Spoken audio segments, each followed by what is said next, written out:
గతించిన సంవత్సరాలు అయితే తిరిగి రావు.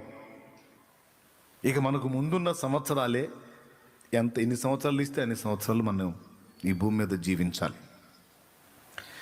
అందరి ఆరాటం ఒకటే. ఇన్ని సంవత్సరాలు నానా రకాల ఓటములతో, బాధలతో, వ్యాధులతో, అప్పులతో, తిప్పలతో, జబ్బులతో, కష్టాలతో, కన్నీళ్లతో, ఆకలితో, దరిద్రతతో, నిందలతో, అవమానాలతో గడిచినాయి. కనీసం ఇక రాబోతున్న సంవత్సరాలన్న శుభప్రదమైన సంవత్సరాలై సుఖముగా, నెమ్మదిగా, సమాధానంగా జీవించే సంవత్సరాలు అయితే ఎంత బాగుండు అని అందరి ఆశ, నిరీక్షణ, కోరిక అదే. విచిత్రం చెప్పనా, మన విషయంలో దేవుడికి కూడా అదే కోరిక ఉందట. ఈ కోరిక మందే కాదు, మన విషయంలో ప్రభువు కూడా అదే కోరిక ఉంది. ఏమండి, దేవుడు గొప్పడా, మనిషి గొప్పడా? పెద్దగా చెప్పాలి. దేవుని ప్రేమ గొప్పదా, మనిషి ప్రేమ గొప్పదా? ఒక తండ్రిగా తీసుకుంటే భూమి మీద ఉన్న ఒక తండ్రి ఎక్కువ గొప్పోడా, ఆ తండ్రి కంటే పరలోక తండ్రి ఎక్కువ గొప్పోడా? రైట్, అనుమానం లేదుగా. రైట్. ఇప్పుడు ఏబు జీవితాన్ని మనం చూసుకుంటే ప్రతిరోజు ఆయన పిల్లలందరినీ పిలుస్తాడట. మంచి సంపన్నుడు, ఆస్తి గలవాడు. ఎవ్రీడే, ప్రతిరోజు తన కుటుంబం మొత్తాన్ని పిలిచి,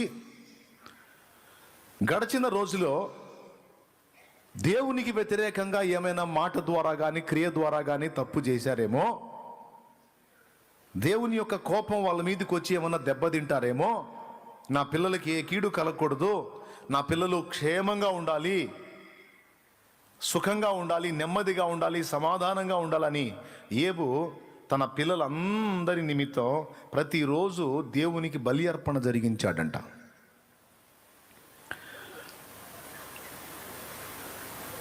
ఏబు తన కోసం చేసినట్టుందా? ఒకసారి మీరు చూస్తే ఆ వచనం ఏబు గ్రంథం 1వ అధ్యాయంలో ఏబు తన కోసం అది చేశాడేమో చూడండి. ఏబు గ్రంథము 1వ అధ్యాయము 5వ వచనం చదవండి. వారి వారి విందు దినములు పూర్తి కాగా యోబు తన కుమారులు పాపము చేసి తమ హృదయములలో దేవుని దూషింతురేమో అని వారిని పిలువనంపించి వారిని పవిత్రపరిచి అరుణోదయమున సూర్యోదయమున లేచి వారిలో ఒక్కొక్క నిమిత్తమై దహన బలి నర్పించుచు వచ్చెను. ఎప్పుడో ఒకసారి వచ్చాడా, లేకపోతే నిత్యమునా? నిత్యము అలాగు చేయుచుండెను. ఎవ్రీడే. ఇక్కడ ఏబు తనను గురించి అర్పించాడా, తన పిల్లల గురించి అర్పించాడా? పెద్దగా చెప్పాలి. తను సుఖంగా ఉండాలని కోరుకున్నాడా, తన పిల్లలు బాగుండాలని కోరుకున్నాడా? తన ప్రాణాలు నిలబడాలనుకున్నాడా, తన పిల్లల ప్రాణాలు నిలబడాలనుకున్నాడా? దావీదు కన్న కొడుకైన అబ్షాలోము చేత తరం పడతాడు. కొండలకు, అడవులకు పారిపోతాడు. కొడుకే తండ్రి మీద ధ్వజమెత్తి తండ్రికి శత్రువై తండ్రిని తరిమేస్తాడు. దొరికితే చంపేయటానికి తీర్మానించుకుంటాడు అబ్షాలోము, కన్న కొడుకు. అయితే వాడి వల్ల కాదు రాజ్యం చేయటం. వాడి దగ్గర సలహాదారులు సరైన వాళ్ళు ఉండరు. శాప ఫలంగా దావీదు పాపం సింహాస భ్రష్టత్వాన్ని పొందాడు, కొడుకు దాన్ని ఎక్కాడు. అయితే దావీదుతో కూడా ఉన్నవాళ్ళు అబ్షాలోముని దెబ్బతీసి యుద్ధం చేసి మళ్ళా సింహాసనం దావీదికి ఇప్పించాలి అంటే, కొడుకుని తొలగించి తండ్రికి మళ్ళా సింహాసనం ఇప్పించాలని దావీదుతో ఉన్నవాళ్ళు ఆరాటపడి ఒకరోజు స్కెచ్ గీస్తారు. యుద్ధం చేయటానికి వెళ్తారు. బయలుదేరి యుద్ధం చేయటానికి వెళ్తుంటే దావీదు అంటాడు, యుద్ధానికి వెళ్తున్నారు కదయ్యా, వాడు మంచి పని చేశాడో చెడ్డ పని చేశాడో తలంచొద్దు, నా నిమిత్తము నా కుమారుడైన అబ్షాలోమును కొంచెం కనిపెట్టండి అంటాడు. అంటే అర్థం ఏంటో తెలుసా? వాడు నన్ను చంపటానికి తరిమాడు, నేను చిక్కితే వాడు నన్ను చంపుతాడు, చంపటానికే నన్ను వెంటాడాడు, కానీ దేవుని కృపతో నేను తప్పించుకున్నాను. అయినప్పటికీ వాడు నా కన్నబిడ్డ కనుక, వాడు నన్ను చంపడానికి ప్రయత్నించినటువంటి కన్నబిడ్డ అయినా ఇప్పుడు మీ చేతికి ఒకవేళ వాడు చిక్కి వాడు మీరు చంపే పరిస్థితి వస్తే నన్ను గుర్తు చేసుకొని నా నిమిత్తం వాడిని వదిలేయండి అంట. తండ్రి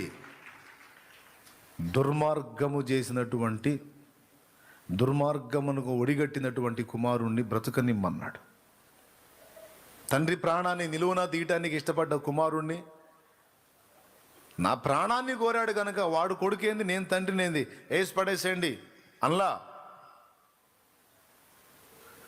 పితృవాత్సల్యం. ఒకడేమో తన కోసం కాదు తన పిల్లల కోసం రోజు బలు అర్పిస్తే, ఒకడేమో నా నిమిత్తము అబ్షాలోమును బ్రతకనీయండి అన్నాడు. ఇట్లా మనం బైబిల్లో చూసుకుంటే కొంతమంది తండ్రులు వాళ్ళ పిల్లల క్షేమం కోసం వాళ్ళు ఎలాంటి పనులు చేశారో గ్రంథంలో రాయబడి ఉంటుంది.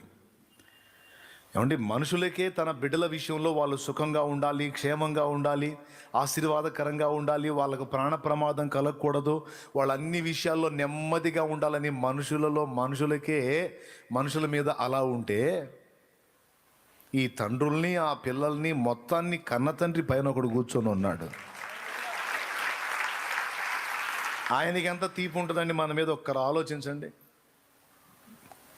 మనం దరిద్రగొట్టు జీవితాల్లో ఉండటానికి ఇష్టపడతాడా? శాపగ్రస్తమైన బ్రతుకులు బ్రతకడానికి ఇష్టపడతాడా? శపితమైన జీవిత అనుభవాల్లో ఉండటానికి ఇష్టపడతాడా? కన్నీళ్ళే అన్నపానాలుగా బ్రతికేటువంటి బ్రతుకుల్లో మనం ఉండటానికి ఇష్టపడతాడు. నువ్వు ఇష్టపడతావా నీ బిడ్డలు అట్టుంటానికి?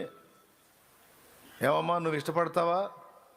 ఏమయ్యా నువ్వు ఇష్టపడతావా నీ పిల్లలు అడుక్కునే స్థితిలో ఉంటాను నువ్వు ఇష్టపడతావా?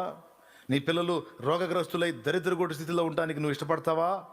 నీ పిల్లలు అప్పుల పాలై నానా బాధల్లో పడి అల్లకల్లోలం అయిపోవడానికి నువ్వు ఇష్టపడతావా? అవసరమైతే నీ తల తాకట్టు పెట్టినా సరే వాళ్ళని బంధకాల్లోంచి విడిపించి, అవసరమైతే నువ్వు బలి అయినా సరే వాళ్ళకు బ్రతుకునివ్వడానికి ఆరాటపడతావు. తండ్రివి నువ్వు, తల్లివి నువ్వు. నేనేమైపోయినా పర్వాలేదు, నా బిడ్డలు బాగుండాలి. పితృవాత్సల్యం, మాతృవాత్సల్యం, అమ్మా నాన్నల యొక్క ఆశ ఆకాంక్ష అది. మనుషులకి అట్లుంటే నువ్వే నీ బిడ్డల్ని ఏ కోశాన్ని కూడా తక్కువ లేకుండా అన్ని విషయాల్లో వాళ్ళని భద్రంగా కాపాడడానికి ఆరాటపడతావే. మన మనుషులకే ఇంత మమత ఉంటే ఆయన అంటేనే ప్రేమ, ప్రేమ అంటేనే ప్రభు. మనకేమో ప్రేమ ఉంటుంది, బైబిల్ చెప్తుంది ప్రేమ అంటేనే ఆయన. దేవుడు ప్రేమాస్వరూపే ఉన్నాడని ఉంది. ప్రేమనే స్వరూపముగా ధరించుకొని ఉన్న ప్రేమ మూర్తి ఆయన. మరి ఆయనకి ఎంత ఉంటుందండి మన మీద? ఈ మాట బాగానే ఉంది. మరి అంత ప్రేమ అయినప్పుడు మరి ఏంది మన బతుకులు? దీనికి కారణం ఆయన కాదు, 100కు 100% మనమే. అర్థమైందా? ఈరోజు మనం అనుభవిస్తున్నటువంటి సకల పరిస్థితులకు కారణం ఆయన కాదు, మనమే. ఏ ప్రేమను బట్టి మనల్ని నిర్మించాడో ఆ ప్రేమను బట్టి మనకు స్వేచ్ఛనిచ్చాడు. ఆయన అదుపాజ్ఞల్లో నడుచుకొని, ఆయన యందు భయభక్తులు కలిగి జాగ్రత్తగా ఆయనకు లోబడి నడుచుకుని ఆశీర్వాదకరమైన జీవితం అనుభవించడం నీ చేతుల్లోనే పెట్టాడు. ఆయన మాటలను తిరస్కరించి ఇష్టం వచ్చినట్టుగా ఊరేగి ఇష్టం వచ్చిన జీవిత అనుభవాల్లోకి వెళ్ళి ఆయనకు వేరైన జీవితం, దరిద్రతతో నిండిపోయిన జీవితం జీవించడానికి కూడా స్వేచ్ఛ నీకే ఇచ్చాడు.